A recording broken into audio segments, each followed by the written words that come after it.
All right, so if you saw my last video, it was about Joe Biden and his bribery case. The FBI finally gave up some evidence that Congress has been looking for, so it was looking kind of bad for Joe Biden. I predicted that he would have to throw some sort of distraction out there because they can't have the press talking about Joe Biden getting $10 billion from Ukraine. That can't stay out there. So all of a sudden, that same day, what a coincidence that Trump was indicted by Biden's DOJ. What a coincidence. So he was hit with violation of the Espionage Act and some other stuff. It's kind of crazy. So now the United States has joined the ranks of Nazi Germany, Mao Zedong's China, and Stalin's Soviet Union as countries where the opposition, where the party in power tries to lock up the leader of the opposition party. Yay! We're there now, fully banana republic in the tyrannical government. Experts have said that the case looks pretty, doesn't look all that good for Trump. But the thing is, in order to pull this off, in order for the government in power to lock up the opposition party leader, you need a really strong case. And on that, I agree. It needs to be airtight. It should be so strong that even the Republicans agree that Trump's got to go. But that's not all it takes. In fact, I'll argue that is not the most important thing the government needs on its side in order to indict Trump. And I'll tell you this much. Spoiler alert, the government ain't got it. Let's talk about it.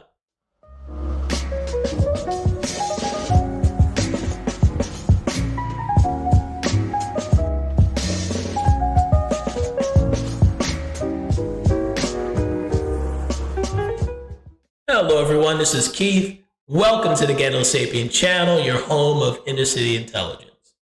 So Trump, he's getting hit with some more indictments.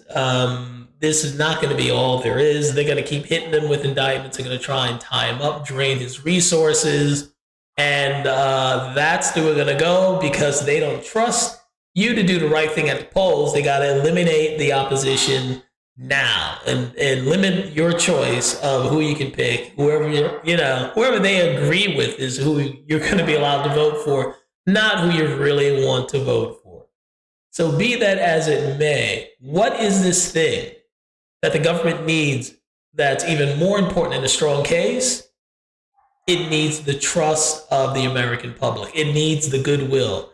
There needs to be a giant well of goodwill and trust that the government has engendered for years. They had, you have this big bank of trust that the government needs to tap into right now. And I don't think it's there. I don't think people trust the government. I think, in fact, trust for the government has not been lower. If you were going to do this, you'd have to do it after a 9/11 event when people were like, yay, government, give us the terrorist act, here's the Patriot Act and take away all our rights. We were all down for that after we saw the towers fall. That's how you can really get a lot of nefarious stuff done when you have people all cheering the government when something like that happens. This time, it's not going to work. You're not going to be able to pull this off because at least half the country can't trust the government. And why? I don't know why. It's not like the government hasn't, lied a couple of times about, say, COVID. Like, America's COVID response is based on lies. This is Newsweek. Newsweek is left-wing. So COVID, that's been a problem. Wear your mask, don't wear a mask, wear 2 masks. Take a shot. Oh, you don't want to take a shot. We're going to have you fired. All those things kind of erodes government trust. Then we got other things. We got the FBI itself. Not like they would doctor evidence because they say they have evidence against Trump that's going to indict himself, that he said something. It's on tape. Whole 9 yards, yada, yada, yada. But then we have the FBI, lo and behold, they admit to altering email evidence. and this was against Trump. So that's not looking good. But it's not as if the government, in the guise of the FBI, has spun up entire cases and done investigations. They should have based on faulty evidence. Oh no, yes. Here we go. Special counsel John Durham concludes the FBI never should have launched full Trump Russia probe. And why? It also states that the FBI used raw, unanalyzed, and uncorroborated intelligence to launch crossfire hurricane investigation into Trump, but used a different standard when weighing concerns about alleged election interference regarding Hillary Clinton's campaign. So maybe things like that kind of eats into people's trust for the government. And you got this other incident here where, remember the guy who was supposed to be a white supremacist turned out to be an Indian American, from Asian Indian American, East Indian, some people say. He ran a U-Haul into the into the White House barricade. Did it twice. It was just a big old U-Haul. He was a 19-year-old guy. And he had stated he was out to get Joe Biden. He was supposed to be a Nazi. All those cases, his charges were dropped. This guy's running a mini insurrection. He admitted to it. And his cases were pretty much dropped. On the other hand, you had Steve Bannon, who wasn't even there, on the White House grounds during January 6th, and he's facing 4 months in prison. We also have our illustrious intelligence agencies and members of intelligence agencies. They lied. They lied to help Joe Biden. So all of these things, they just erode trust in the United States government. And again, that's what you need. You must have that. If you are running the government and you're going after your opposition, why can't you wait for an election? You have a strong case. You have great arguments. You have a great record. Use that to beat your opponent. Do you think all these indictments against Trump would be happening if, I don't know, say Bill Clinton was president? I mean, because he was competent, right? He could talk. He can walk. He could charm people. You think he would need the federal government to actually indict his opposition? Even Obama, as crooked as he was, I think he had enough confidence in his own skills to at least not need to indict John McCain on anything. It was Mitt Romney the second time he was running. Wasn't necessary. But Joe Biden's doing such a horrible job. He's dropping lower and lower in the polls. He needs this. He needs a couple of indictments to slow up Trump because there's no COVID to hide Joe Biden. There's no COVID quarantine or pandemic to hide behind. So it seems like Joe Biden has decided to hide behind a bunch of indictments against Donald Trump. But here's the deal. And here's the question we should start asking ourselves. When the government loses the consent of the governed, does it still govern? What's it do? When it loses our trust, what is it running on? And here's what it seems to be running on, because I think the government has given up trying to earn our trust. It runs on fear.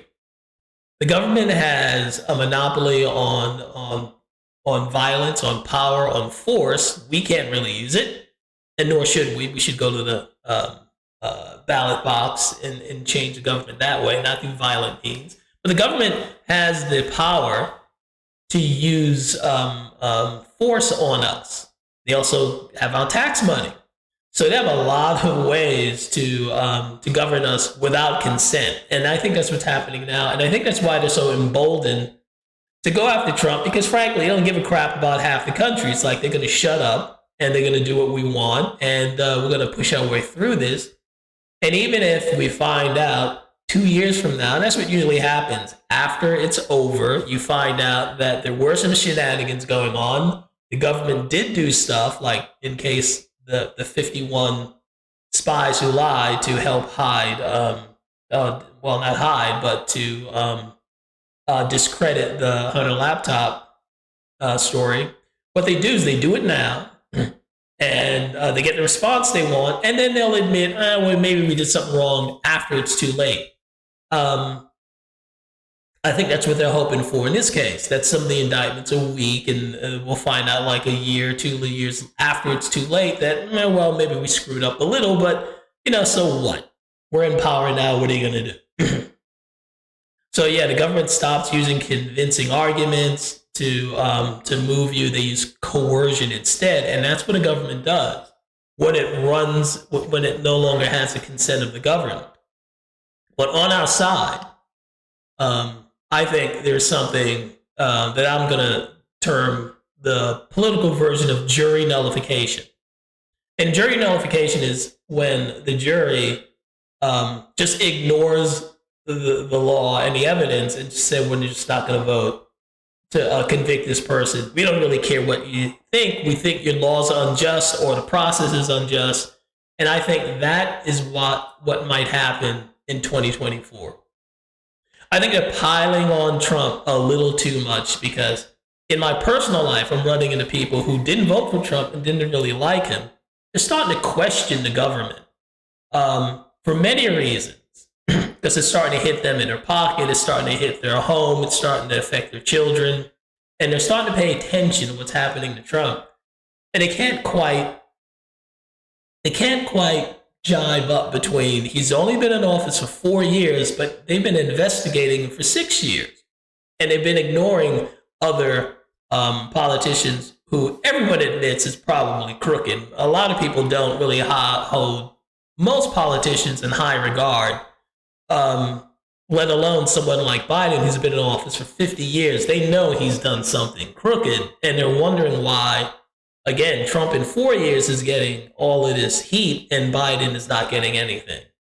Americans still have some sense of fairness, and I think they're overplaying their hands by piling on all of these convictions, all of these indictments against Trump. I think it's going to backfire. It's going to be a political version of jury nullification, where it's going to be like, we don't care what you bring against him. We're just going to vote for him anyway. So it doesn't really matter because they're really overdoing it. I think what Biden benefited from in 2020 was, years of ginned up hatred towards Trump.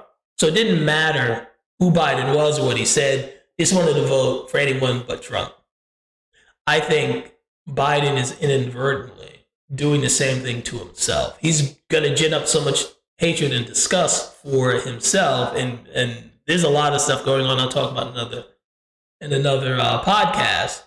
But I think it's going to backfire where there's going to be so much disgust and revulsion for Biden that people will vote for anyone, even if it's Trump. But that's my take on this. What's yours? Like, share, comment, and subscribe.